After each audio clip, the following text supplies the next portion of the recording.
सुंदर देश की वर्णन कर रहा हूँ।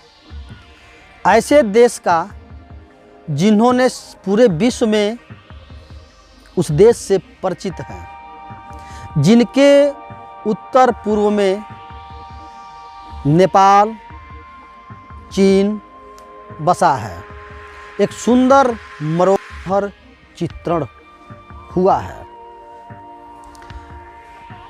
पश्चिम और उत्तर में अफगानिस्तान, पश्चिम में पाकिस्तान, पूरब में बांग्लादेश, म्यांमार, उत्तर में उत्तर पूर्व में भूटान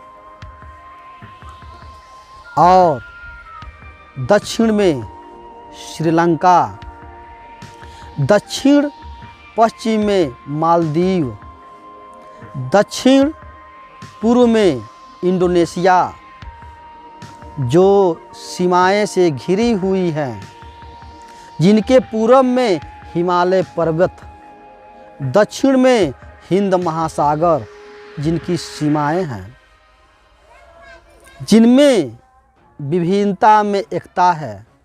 अलग अलग संप्रदाय के लोग जिसमें रहते हैं, अलग अलग संस्कृति जिनकी धरोहर है, जिनकी अलग अलग व्यवसाय हैं, उन सब का एक समाहित, एक सम्मिलित की हुई वह देश, मेरा देश भारत। मैं भारतवासी हूँ। हमारे देश यानी भारत आज पूरे विश्व में अपना परचम फैलाया हुआ है। यहाँ पे 55,000 वर्ष पहले मानव का विकास या होमो सेपियंस ने अफ्रीका से यहाँ आए और सिंधु नदी के पश्चिमी तट पे बस गए। धीरे धीरे उन्होंने उत्तर की तरफ और पूरब की तरफ पलायन किए। जहाँ पर 1000 ईसा पूर्व ऋग्वेद का रचना की गई। उस देश की मनोहरता, सुंदरता, वेशभूषा कितनी सुंदर है।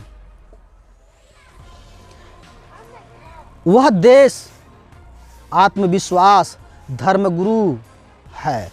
सभी देशों का प्रेरणादायक वह देश भारत है। इस भाषाएं बोली जाती है जो संविधान में है। उनकी राजभाषा की मान्यता मिल गई है, जिसमें असमिया भाषाएं हैं। असमिया, बांग्ला, बोडो, डोगरी, गुजराती, हिंदी, कन्नड़, कश्मीरी, कोकड़ी, मणिपुरी, मलयालम, मैथिली, मराठी, मिजो, नेपाली, उड़िया, पंजाबी, संस्कृत, संथाली,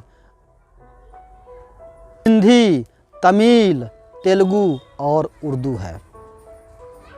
अलग अलग भाषाओं के, अलग अलग बोली के यहाँ के लोग होते हुए भी एकता में रहते हैं, जिसमें हिंदू, मुस्लिम, ईसाई, पारसी, जैन, बौद्धिस्ट यहाँ रहते हैं। जिसमें हिंदू का 79% रहते हैं, जिसमें हिंदू 79% रहते हैं।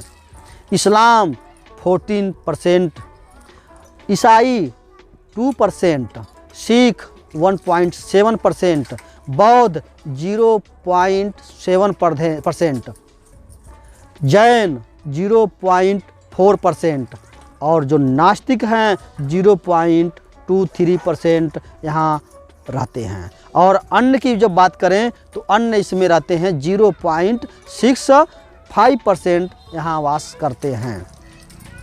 यह एक संघीय संसदीय संवैधानिक गणराज्य है और यह भारत बहुत ही सुंदर मनोरम देश है। सबके प्रेरणादायक देश भारत है। यहाँ जो राष्ट्रपति हैं महामहिम द्रौपदी मुर्मू, जो उप राष्ट्रपति हैं वह श्री जगदीप धनखड़ जी हैं। भारत के प्रधानमंत्री नरेंद्र दामोदर दास मोदी हैं। 1200 ईसा पूर्व में संस्कृत भाषा संपूर्ण भारतीय उपमहाद्वीप में फैल गई और तब उसमें वहाँ पर हिंदू धर्म का उदय हुआ और वहीं पे ऋग्वेद का रचना हुई थी। 400 ईसा पूर्व आते आते हिंदू धर्म में जातिवाद देखने को मिला। उसी समय बौद्ध और जैन धर्मों का विकास होता है। प्रारंभिक राजनयिक एकीकरण ने गंगा बेसिन में स्थित मौर्य और गुप्त साम्राज्य को जन्म दिया। उनका साम्राज्य विस्तृत सृजनशीलता से भरा हुआ था। प्रारंभिक मध्ययुगीन काल में ईसाई धर्म, इस्लाम, यहूदी धर्म और पारसी धर्मों ने भारत की उत्तरी और पश्चिमी तटों पर उनके जड़ें जमा ली और मध्य एशिया में मुस्लिम सेनाओं ने भारत के उत्तरी मैदानों पर लगातार आक्रमण किए। अंततः वह दिल्ली में सल्तनत साम्राज्य की स्थापना कर ली। 15वीं शताब्दी में आते आते विजयनगर साम्राज्य की स्थापना हुई।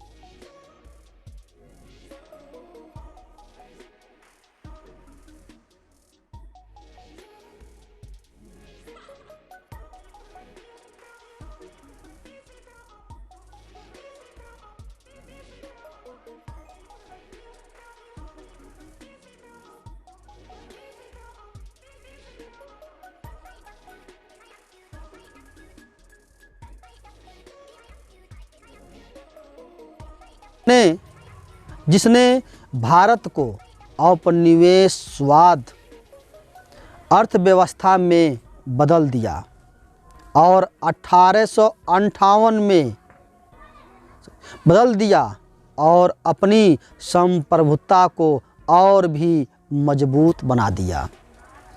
ब्रिटिश राज शासन 1858 ईस्वी में शुरू हुआ और धीरे धीरे एक संप्रभावशाली राष्ट्रवादी आंदोलन शुरू हुए, जिसे अहिंसा विरोध के लिए 1940 में ब्रिटिश भारतीय अधिराज्य तथा पाकिस्तान को विभाजित किया।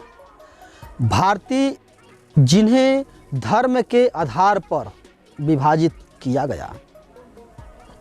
1950 में भारत एक संघीय गणराज्य बना।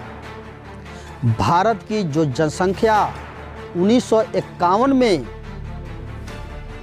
36 करोड़ से बढ़कर 2011 में 121 करोड़ हो गई। प्रति व्यक्ति आय जो है वह 64 से बढ़कर $1,498 हो गई और इनकी जो साक्षरता दर थी वह 16 से बढ़कर 74% हो गई। उस मैं देश की वासी हूँ और मैं एक भारतवासी हूँ।